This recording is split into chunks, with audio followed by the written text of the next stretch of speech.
Oi pessoal, tudo bem com vocês? No vídeo de hoje eu vou conversar um pouco com vocês sobre este livro aqui. Pessoal, não é bem uma resenha, tá? São as minhas impressões daquilo que eu li. É um livro assim que a gente chama de carretão, né? Olha só esse livro. Tem muita coisa para falar sobre esse livro aqui, né? Então assim, não é uma resenha, é só mesmo aquilo o que eu li, o que eu entendi, né? É uma conversa assim bastante particular mesmo, né? Daquilo que são as minhas impressões em relação à leitura deste livro. Assim, ao longo da minha vida escolar, a minha matéria favorita sempre foi história. Eu sempre gostei muito de história, sempre tive bons professores de história e eu sempre entendi que tudo no mundo, tudo mesmo, tem a sua história, é fruto, né, de uma trajetória, então tudo tem história. Isso sempre me acompanhou e eu acredito que vai me acompanhar ainda por muito tempo, né? E esse livro, para mim, assim, desde o momento que eu li o título do livro, Brasil, uma biografia, eu fiquei muito, assim, curiosa para saber qual era a proposta, né? Então, assim, pensei o Brasil como uma pessoa, como um personagem, né? Como uma pessoa que tem uma história, né? E não como um país, mas como uma pessoa. E aí eu comecei a fazer a leitura deste livro e logo ali na introdução, né, eu já percebi que ele era um livro diferente, né? Então nós temos como autoras a Lilia Schwarzkopf e a Heloísa Stalling, né? São duas, elas são historiadoras, antropólogas, elas são bastante famosas, conhecidas e reconhecidas como produtoras, né, de conhecimento, são professoras da academia, tem vários livros publicados. Eu já conhecia um pouquinho da professora Lilia, né, já conhecia um pouquinho das escritas, né, dos escritos dela. E para mim, eu já desde o começo eu devo dizer que foi um grande presente ler este livro, tá? Eu fiz muitas marcações, eu tenho muita coisa para falar desse livro. É claro que em um vídeo eu vou fazer uma síntese, né, do sentimento que a leitura deste livro me proporcionou, né, e de por que eu indico que outras pessoas façam a leitura deste livro. Por que eu, enquanto leitora, li esse livro e faço, né, a recomendação de que outras pessoas também leiam. Primeiro eu vou falar um pouquinho sobre o livro. Então, assim, como é que ele está estruturado. Inicio aqui pela introdução, né, e o título, né, o início da introdução é O Brasil fica bem perto daqui. Então, assim, ela está falando de Brasil e o Brasil fica bem perto daqui. Então, assim, o jeito como as autoras pensaram os nomes, né, que elas deram para cada um dos capítulos, que são 18, né? Então, temos a introdução, 18 capítulos e a conclusão, tá? A proposta em termos de linha do tempo, então elas vão pegar desde o Brasil colônia, né, desde o início do descobrimento do Brasil até uma história bastante recente, né? Deixa eu me ver aqui, outro ponto que me chamou bastante atenção.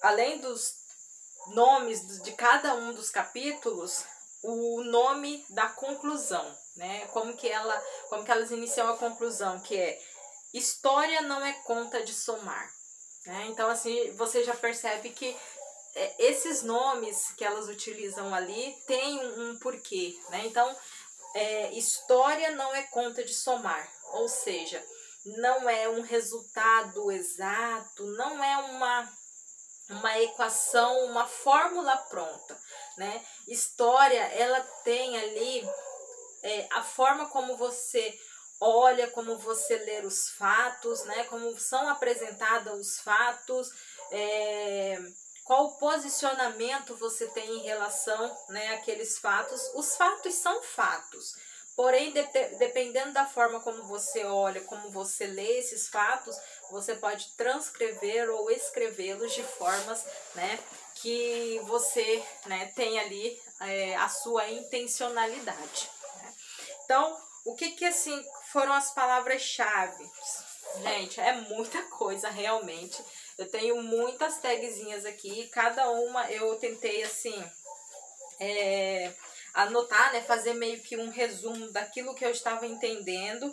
Então, assim, temáticas que me chamaram bastante atenção e que foram assim elementos bastante, né, que me levaram bastante para reflexão, né? Então, assim, as autoras, elas vão mostrar e demonstrar de todas as formas possíveis aqui neste livro o quanto que é um mito, né? A história do Brasil cordial, do homem cordial, né? O brasileiro como sendo a cordialidade em pessoa, o país da cordialidade, né? Isso é um grande mito, né? E isso não é difícil de ser percebido, né? Quando a gente lê as estatísticas e até mesmo no nosso cotidiano, no nosso dia a dia, a gente percebe o quanto o Brasil é violento, né? Como a violência está no dia a dia, nas relações, dentro das casas, nas relações de poder, dentro das escolas, nos locais de trabalho. Então, assim, o Brasil não é um país cordial. O Brasil, desde o seu nascimento enquanto Brasil, enquanto nação, esse nascimento, ele se dá através da violência, né? Então, assim, o Brasil é um grande mito realmente, tá? Então, nós temos o mito da cordialidade, nós temos o mito da democracia racial, nós temos o mito das 3 raças, tudo isso é um grande mito. E, assim, fatos é o que não falta pra gente ter, né? Pra gente basear, para ter essa, né, ter clara essa fala, que são mitos, tá? Então, nós temos aqui 18 capítulos, cada título faz muito sentido de ter, né, esse título. Por exemplo, capítulo 1, primeiro veio o nome, depois uma terra chamada Brasil. O capítulo 2, tão doce como amarga, a civilização do açúcar. E aí vai falar, nossa, quanto mais se descobre riquezas nesse país, mais temos o empenho da violência, tá? Então, assim, isso fica muito claro. É em relação ao açúcar, é em relação ao ouro, é em relação a tudo, né? Então, sempre que se descobre algo novo em relação a riquezas naturais, de produção, a gente percebe o empenho da violência, né? Então, assim, nós temos um Brasil que ele nasce, né, ali nesse descobrimento, e desde o início o empenho da violência, o empenho e o uso da escravidão, né? A escravização de um ser humano por outro ser humano, a força, sabe? O uso da violência para que se produza, para que se tire dali as riquezas que esse país tem aos montes. Então, nós temos aqui a questão, o toma lá da cá, o sistema escravocrata e a naturalização da violência, né? Então, para vocês entenderem aí a questão da naturalização da violência, um ser humano subjuga o outro com tudo aquilo que ele tem de violência, e ainda existe um mito de que tem uma democracia racial, de que o Brasil é cordial. Então, assim, não tem como, né? A gente não consegue manter essa leitura como uma leitura aceita quando a gente percebe e observa esses fatos aqui, né? Ouro. E outra coisa que é muito importante, né, que eu entendo como importante neste livro, são as resistências. Quando eu fiz o meu mestrado e eu fui falar sobre educação, e eu fui falar sobre as colônias indígenas e tudo mais, o meu propósito, né, o meu objeto de pesquisa era justamente a história contrapelo, ou seja, essa história que não está oficial, né, não está oficializada, porém, a partir de todos os fatos e de tudo aquilo que é contado na história oficial, aquilo que falta, né, diz muito sobre os fatos, tá? Então, se eu falo de questões indígenas, se eu falo de questão dos escravizados e eles não aparecem, né, nas escritas oficiais e nos dados oficiais, e eu sei que eles estavam aqui, eu sei que eles existiam e eu sei que eles existem, quer dizer, a não escrita disso, o não falar sobre isso também me diz muita coisa. Né? Então a gente chama de a história contrapelo. É você tentar tirar dados e informações de algo que está posto e estabelecido, mas percebendo a não voz, percebendo aquilo que não foi dito, aquilo que não foi escrito, justamente por ser, né, o movimento do silenciamento, o movimento do apagamento, né? Então, e isso nós temos aos montes aqui. E esse livro, meu Deus, é um prato cheio. Nós temos aqui no capítulo 5, revoltas, conjurações, motins, sedições, sabe? Tudo isso acontecendo aqui no grande, né? No paraíso dos trópicos. Então, assim, eu acho muito, assim, a leitura e a escrita desse livro, as ironias e a forma como as autoras, de certa forma, debocham, né? Dessa nossa história tão, né, tão referenciada e que também é tão mal contada, né? E aí ela começa, eles entram, né, nos novos capítulos aqui, já falando do primeiro reinado, do segundo reinado, e aí falando, né, já do império, da independência. Assim, os títulos são maravilhosos, cada um melhor que o outro. Ela vai cair, 2 pontos, o fim da monarquia no Brasil, né? E aí vai falar, né, o fim do império, né, o início da república. E aí a gente começa a falar de primeira república, dessa nossa res pública, que até hoje a gente ainda não sabe o que isso significa, né? Infelizmente, né, quem deveria dar exemplo também, né, não faz muito disso. Outro ponto, olha o título do capítulo 17. No fio da navalha, 2 pontos, ditadura, oposição e resistência. Mais um momento em que a gente observa aqui muito daquilo que é, daquilo que foi, daquilo que, né, por muito tempo ainda será a história do Brasil. No caminho da democracia, a transição para o poder civil e as ambiguidades e heranças na ditadura militar. E aí, né, nós temos a conclusão que história não é conta de somar, que para mim é um título maravilhoso, e realmente não é, né? O Brasil enquanto personagem, enquanto persona, aí eu anoto aqui, né, nas minhas considerações, né, sempre foi e ainda é o país das contradições, das ambiguidades, é o país da violência, e isso talvez seja uma das grandes tristezas, né, da nossa grande história, né, que é a questão da escravidão, seja ela qual for, né, a escravidão talvez seja a nossa grande vergonha, né, o Brasil, né, que nas Américas, no Ocidente, a gente sabe que foi o último país, né, a acabar com essa vergonha, assim, oficialmente falando.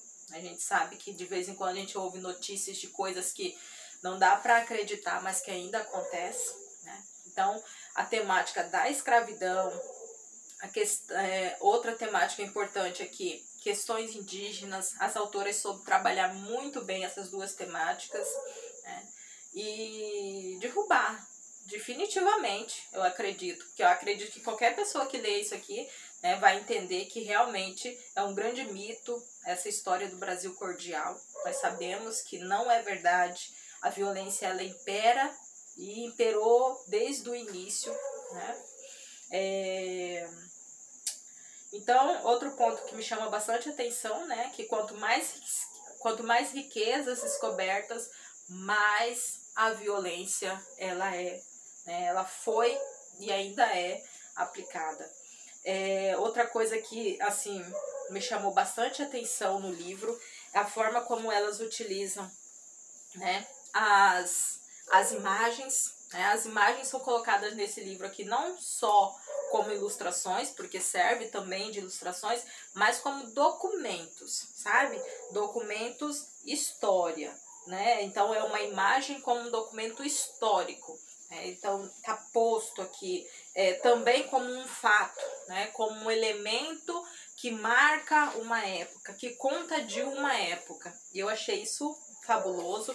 São imagens lindíssimas, né? Então, assim, trabalharam muito bem as imagens como documento, né? Não só como ilustração, mas como documento mesmo. No final, tem um cronograma aqui, que é maravilhoso. Dá para você, né, para quem trabalha com escola, com sala de aula. Então, assim, dá para construir cronologicamente uma imagem, né, dos fatos históricos, daquilo que contextualiza para você, né, fazer um planejamento de aula. Então, eu gostei muito. E assim, pessoal, o que eu tenho a dizer desse livro, para mim, é um livro, né, necessário. Eu acho que todo mundo deveria, né, tirar um tempo e fazer essa experiência, tá? Porque ler este livro aqui não é só uma leitura de um livro de história. É um compêndio de história. Eu vou ler sobre colônia, império e república do Brasil. Não, isso aqui é uma biografia, né? Eu não sei exatamente como que foi para pensar e estruturar esse livro com essa, né,